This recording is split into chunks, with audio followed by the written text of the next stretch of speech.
Amen, amen, amen. Nous revenons dans notre troisième leçon.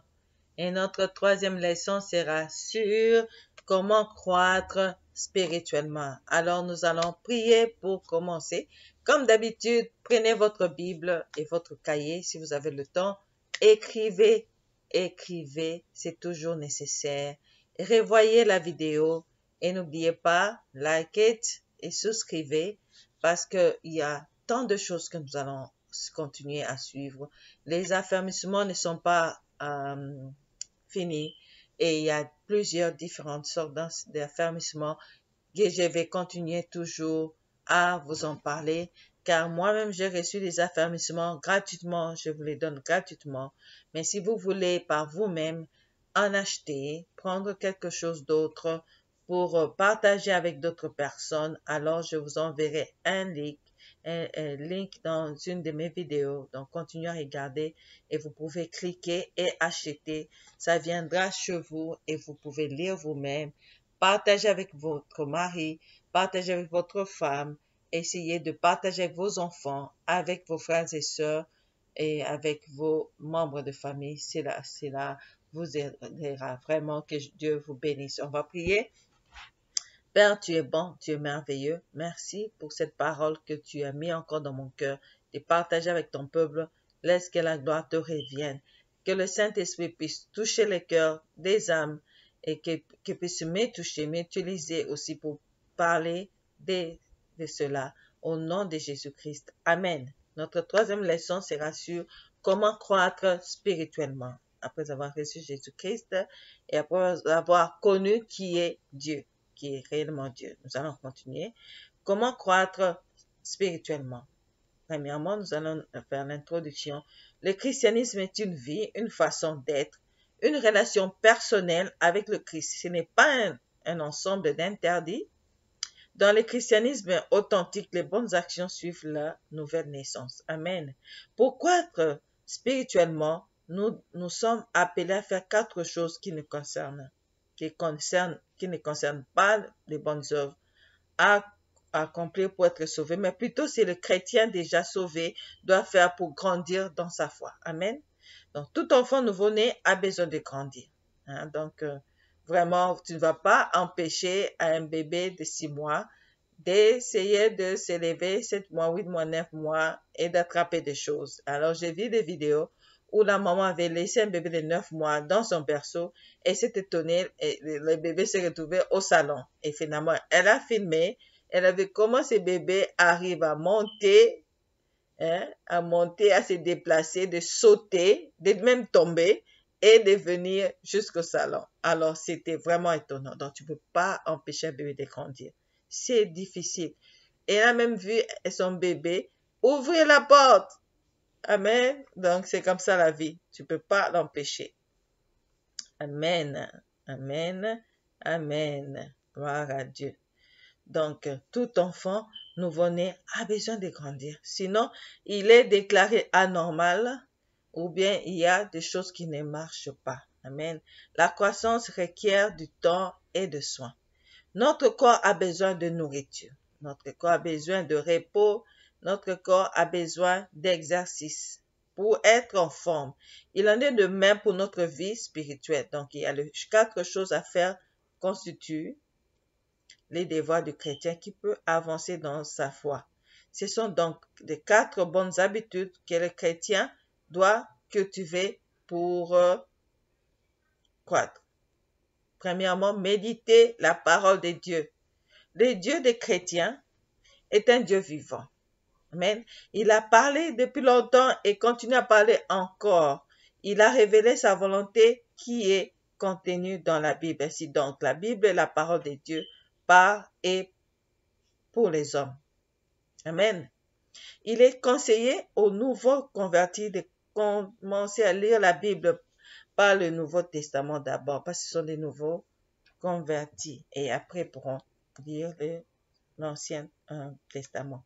Donc, la longueur de votre lecture pourra dépendre de vous-même, car il est conseillé de lire 1 ou 2 chapitres par jour pour une version dans la Bible qui est à votre portée, comme moi je suis en train de lire pour vous. Donc, la version Semeur en français, la Sainte Bible. Mais il y a beaucoup de versions. Nous allons en parler plus tard. Amen. Qu'est-ce que signifie méditer? Qu'est-ce que signifie méditer? Il y a beaucoup de gens qui pensent à autre chose. Mais maintenant, moi, je vais vous parler de la méditation de la parole de Dieu, selon la parole de Dieu. C'est réfléchir profondément sur un texte biblique ou passage biblique dans le but de saisir les messages que Dieu vous adresse par sa parole. Alors, on va commencer. La méditation peut se faire en groupe ou en solitaire. Donc, toi-même, tu peux faire la méditation ou bien tu peux le faire en groupe avec tes frères et sœurs ensemble. Premièrement, l'importance de la parole de Dieu. En tant que nouveau chrétien, en tant que chrétien, c'est vraiment très important de lire la parole de Dieu pour connaître la nature de Christ, pour connaître qui est Dieu, quelle est la volonté de Dieu, quel est ton devoir en tant que chrétien et quel est le devoir de Christ envers toi. Amen. L'importance de la parole de Dieu. Donc, c'est la nourriture spirituelle du chrétien. Nous allons lire dans Matthieu 4, 4. Alors, tout le monde, prenez votre Bible. Nous allons dans Matthieu 4, 4, qui nous dit ceci. Mais Jésus répondit, il est écrit, l'homme n'a pas seulement besoin de pain pour vivre, mais aussi de toute parole que Dieu prononce. Amen. Gloire à Dieu. Excusez-moi si vous entendez des bruits, donc ne faites pas attention, donc suivez ce que je suis en train de dire. Amen. Donc l'homme n'a pas besoin seulement de la nourriture physique, aussi il a besoin de la nourriture spirituelle. Amen. Gloire à Dieu. Et vous pouvez aussi aller dans 1 Pierre 2, 2 à 3. Donc vous-même, comme devoir, allez lire et vous allez voir ce que Dieu a dit. C'est presque la même chose. La parole de Dieu est la source de la foi chrétienne. Romains 10, 17. Donc, nous allons ensemble. Après Matthieu, nous avons Marc. Après Marc, nous avons Luc. Après Luc, nous avons Jean. Après Jean, nous avons les actes des apôtres. Après les actes des apôtres, nous avons Romains. Allez-y, Romains 10, 17.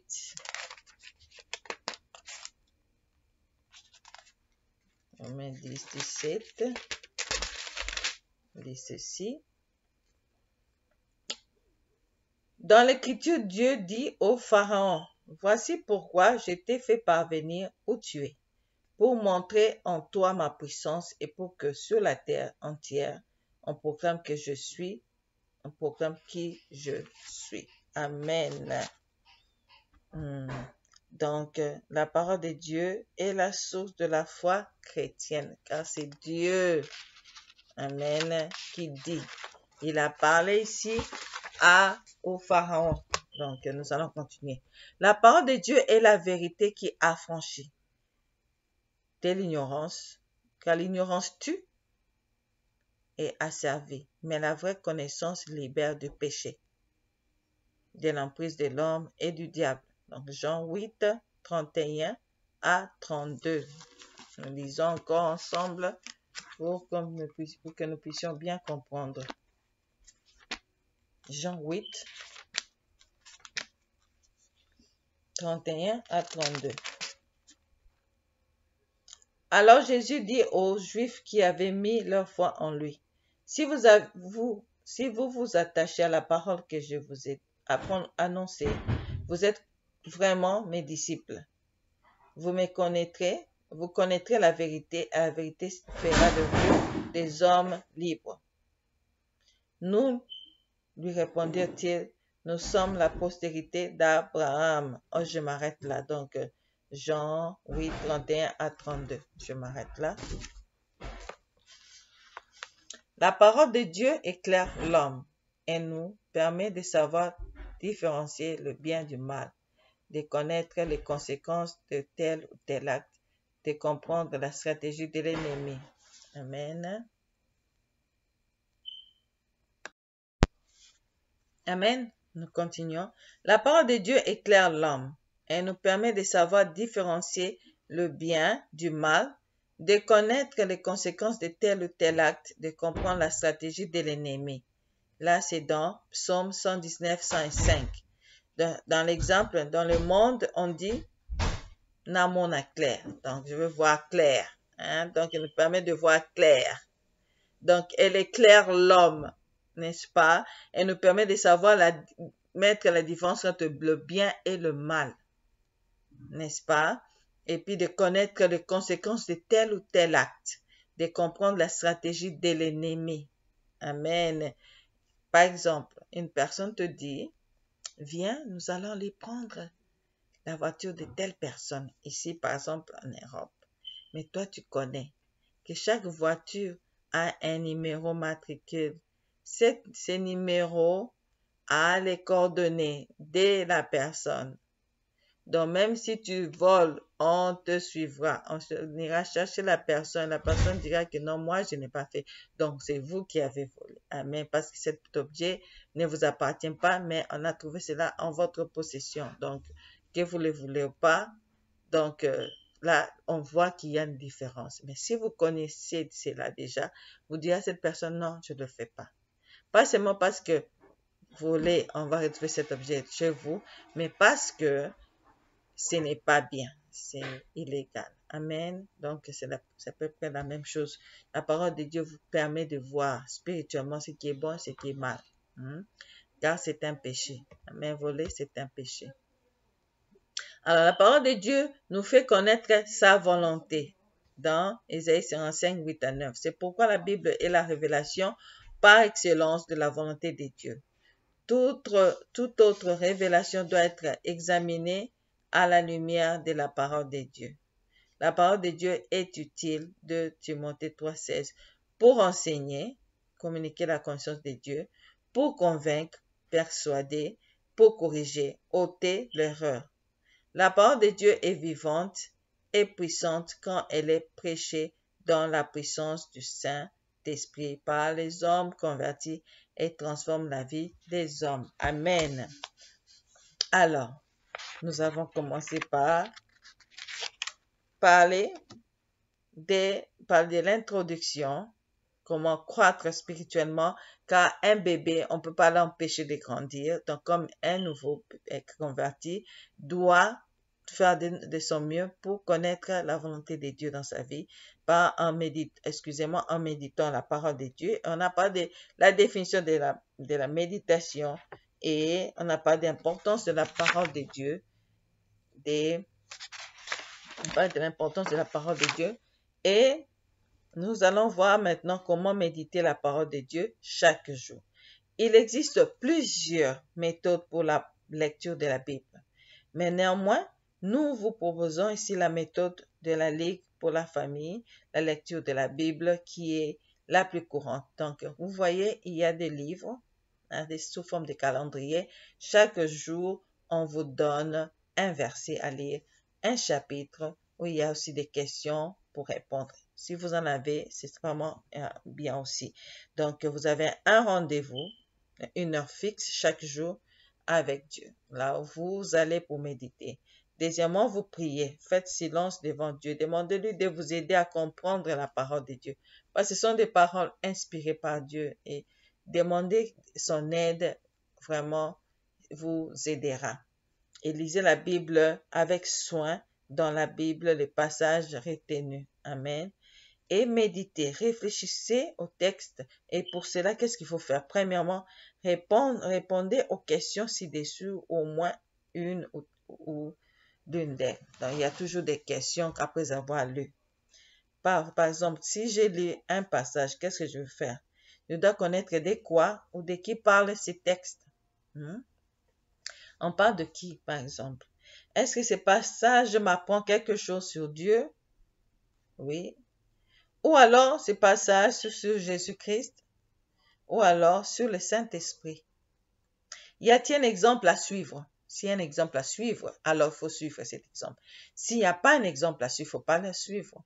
Tu vois, par exemple, si je vais vous donner l'exemple, j'ai lu l'exemple de Jézabel qui, en rentrant, elle a vu son mari inquiet. Il lui a demandé, pourquoi tu es inquiet? Elle a dit, non, parce que j'ai demandé le terrain à cette personne et la personne a refusé. Elle a dit, oh non, non, n'inquiète pas, je vais résoudre ça. Elle a même demandé un jeûne pour aller tuer cette personne. et la personne était morte. Et Dieu s'était fâché. Dis-moi, ça c'est un exemple à suivre, oui ou non? Si ce n'est pas un exemple à suivre, ne suivez pas. Hein? C'est pas parce que tu as fait les jeûnes, mais tu as fait pour t'accaparer du bien d'autrui. Là, ce n'est pas un exemple à suivre. Hein? Mais c'est dans la Bible. Donc ne crois pas parce que tout ce qui est dans la Bible, c'est bon. Non, Dieu a donné des choses qu'il faut suivre et ne pas suivre. Des exemples. Alors là, je ne veux pas suivre cela. Amen. Alors, dans cette Bible, je suis en train de lire dans ces passages, y a-t-il un ordre auquel je dois obéir? Alors, quelque part, dit prier sans cesse. Là, c'est un ordre. Prier avec Z à la fin, un ordre sans cesse. Donc, je dois prier chaque jour. Alors là, c'est un ordre auquel je dois obéir. Y a-t-il un avertissement? Y a-t-il un avertissement? Quelle vérité Dieu me révèle-t-il? Y a-t-il d'autres passages bibliques qui m'aident à comprendre ce que j'ai lu? Et là, tu vas voir en bas, il y a des passages et là, vous allez rentrer dans ces passages pour essayer de compléter ou voir s'il y a d'autres éclaircissements dans d'autres passages. Amen. Alors là, on a dit répondre aux questions. Deuxièmement, choisissez le plus beau verset ou le mot qui vous parle le plus. Copiez-les dans un carnet. Pensez-y pendant la journée et redites-le à d'autres. Hein? Là, ça vous permet de garder aussi. Donc, voilà, j'ai lu, on a dit prier sans cesse. Et là, tu parles à une autre personne. Tu parles à ton mari, à tes enfants, à tes amis. Ah, quand vous parlez au téléphone, oh, on m'a dit de prier sans cesse. Hein? Pray without cease. Chaque fois. Priez sans cesse. Amen. Afin que votre joie soit parfaite. Puis transformez en prière ce que vous avez médité, obéissez et mettez en pratique ce que Dieu vous a dit. Amen. Alors là, priez. Premièrement, par la méditation, un chrétien doit méditer la parole de Dieu, lire la parole de Dieu chaque jour, méditer. Deuxièmement, prier. La définition de la prière. Prier, c'est communier avec Dieu. Amen. La prière est un entretien, un dialogue entre Dieu et son enfant. Donc c'est pourquoi librement à notre Père, c'est parler librement à notre Père céleste, comme nous le faisons avec nos pères terrestres. Hein? Donc prier, c'est donc répandre son cœur devant Dieu, soit pour l'adorer, le louer, lui rendre grâce, soit pour demander pardon ou d'autres grâces. La prière, c'est la respiration du chrétien. C'est un besoin fondamental. Donc, tout le monde prie, mais chacun à sa façon. Amen. Deuxièmement, l'importance de la prière. Aucun croyant ne saurait vivre la vie chrétienne sans prier. Voici quelques raisons pour lesquelles on ne peut pas se passer de la prière. Premièrement, la prière est le moyen par lequel Dieu communique sa force, sa puissance dont vous avez besoin pour résister aux tentations. La prière rend fort, donc dans Luc 22, 40, c'est donc un moyen de renouveler la puissance, amen, que Dieu a mis en nous. La prière est un moyen de connaître la volonté de Dieu. Dieu promet de vous révéler ce que vous ne connaissez pas. Jérémie 33, 3. C'est une reconnaissance, un ordre auquel il faut obéir. 1 Thessaloniciens 5, 17. La prière du juste est agréable à Dieu. Proverbe 15, 8. La prière est une arme puissante dans les combats contre Satan. 1 Pierre 5, 7. Alors, nous avons parlé de la définition de la prière, l'importance de la prière, la Bible et la Bible montre comment prier. Amen. Il faut prier avec foi. Faites connaître à Dieu vos besoins. Amen. Hébreux 11, 6, Marc 11, 24. La prière doit se faire selon la volonté de Dieu. 1 Jean 5, 14. Vous devez prier Dieu au nom de Jésus-Christ. Jean 14, 13. 1 Timothée 2, 5, Romains 1, 25. Il faut prier en esprit et en vérité. Jean 4, 23. Persévérer dans la prière. Colossiens 4, 2, Éphésiens 6, 18. Amen. Alors nous allons maintenant voir les aspects de la prière. Gloire à Dieu. La louange. On met l'accent sur les actions, les exploits, les œuvres de Dieu. Amen. C'est faire l'éloge de Dieu et celui de ce qu'il a fait. C'est vanter Dieu pour ses œuvres. Amen. Mon âme bénit l'Éternel, car il est digne de louange. Mon âme célèbre quand je contemple les cieux, l'ouvrage de ses mains. Amen. Gloire à Dieu. Il est important parce que Dieu siège au milieu de louanges et d'adoration. Psaume 22, 4. Elle brise les chaînes et apporte la délivrance. Acte 16, 25 à 26. Elle renverse les murailles, donc la louange. L'adoration, elle met l'accent sur la nature, les mérites de Dieu.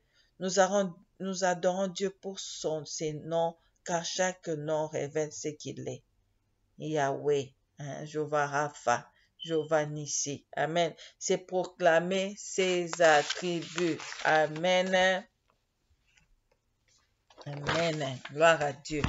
Dans l'adoration et le saint respect que nous manifestons à l'endroit de notre Dieu parce que nous le reconnaissons comme en étant digne. C'est avoir une attitude de respect devant Dieu.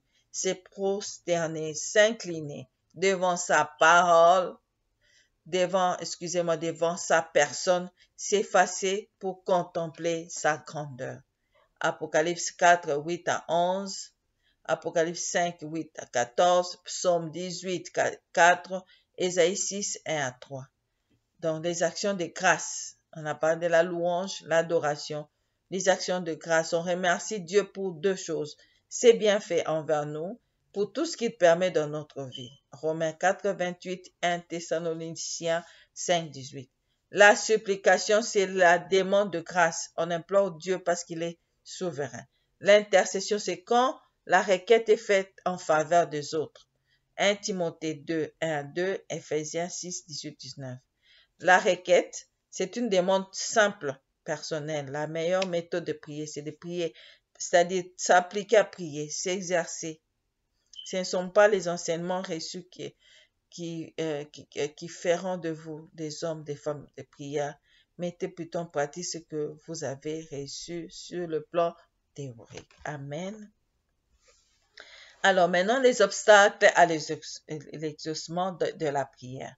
Pourquoi les gens prient et ne sont pas exaucés? Premièrement, tout péché non confessé. Il faut confesser tous les péchés à notre Dieu.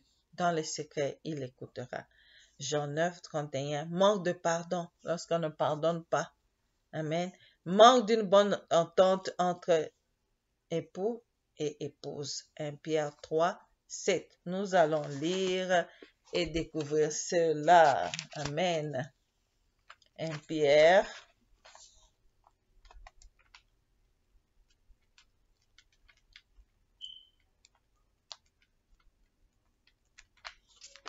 Nous allons lire dans 1 Pierre 3. Amen. 1 Pierre 3, 7. Vous de même, Marie, vivez chacun avec votre femme en faisant preuve de discernement. Elles ont une nature plus délicate. Traitez-le avec respect. Elles doivent recevoir avec vous la vie que Dieu accorde dans sa grâce.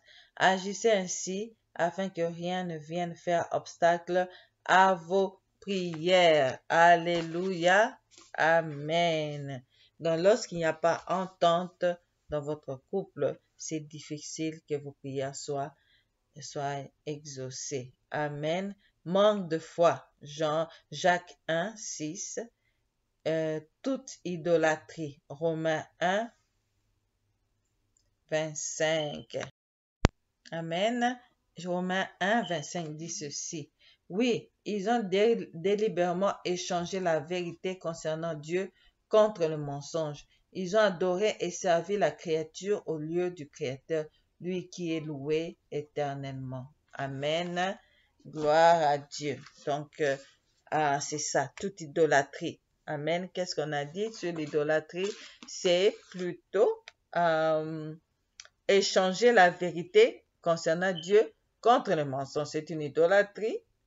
Adorer et servir la créature au lieu du Créateur. Hein? Amen. Donc, si tu tout idolâtrie. Et nous allons dans le motif impur.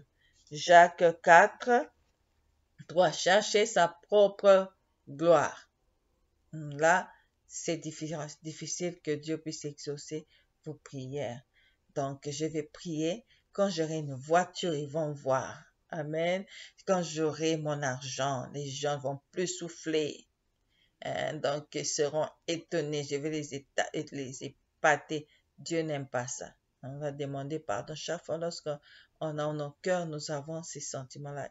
C'est vraiment difficile pour que Dieu puisse exaucer cela. Amen. Alors, la désobéissance à la parole de Dieu. Proverbe 28, 9. Proverbe 28, 9 nous dit, si quelqu'un se détourne pour ne pas écouter la loi, sa prière même est en horreur à Dieu. Alléluia. Et des choses qu'on ne connaissait pas. Mais maintenant, à travers cet affermissement, on a l'occasion de connaître. Gloire à Dieu. Amen. Amen. Amen. Donc, l'exercice d'application. Dressez une liste de 50 sujets de louange. Trouvez dans chaque domaine de votre vie 10 sujets d'action de grâce. Dressez la liste de gens que vous voulez amener au Seigneur et commencez à intercéder pour elles. Amen. Maintenant, troisième, vous rassemblez avec d'autres chrétiens et la communion fraternelle. Premièrement, c'était personnel. Et ici, là, vous vous rassemblez avec les autres. Malheureusement, avec la pandémie, c'est difficile, mais on peut toutefois le faire à travers le Zoom vidéo. On peut s'appeler au téléphone et on peut partager ensemble. Amen. Donc, il y a toujours des occasions où on peut le faire en famille, chaque jour à la maison, pour partager la parole de Dieu. Des personnes qui sont proches de vous, dont vous êtes restés en contact, peuvent venir. Vous respectez seulement la distance et là, vous méditez ensemble si vous avez un grand jardin ou bien quelque part dans le parc, vous pouvez vous rassembler pour faire la communion fraternelle. Donc, la nouvelle naissance vous introduit dans une grande famille, en effet, des dieux, dont Jésus-Christ est le frère aîné. Hébreux 2, 11 à 12. Vous aurez besoin de la communion et l'encouragement d'autres chrétiens au cours de votre croissance chrétienne. Amen. Je m'arrête là parce qu'on va continuer ça prochainement dans la vidéo qui suit. Et là, ce serait une bonne chose. Donc, on va continuer toujours avec la méditation de la parole de Dieu. On va prier. Nzambe na pamboli, Père éternel, je viens te bénir, je viens te louer pour tes hauts faits, pour ton amour, pour ta grandeur, pour ta magnificence. Et parce que toi, tu nous soutiens. En tant que nouveaux chrétiens, en tant que chrétiens, nous devons méditer la parole de Dieu, prier chaque jour pour que notre joie soit parfaite, pour que nous ne puissions pas tomber dans la tentation. Et nous venons au nom de Jésus-Christ. Car toi, tu nous as dit, comme tu as dit à Simon, quand vous serez guéris, affermissez les autres. Et nous faisons ces devoirs, nous venons affermir les autres pour que la joie soit parfaite. Laisse que la gloire te revienne au nom de Jésus-Christ. Amen. Que Dieu vous bénisse. Amen.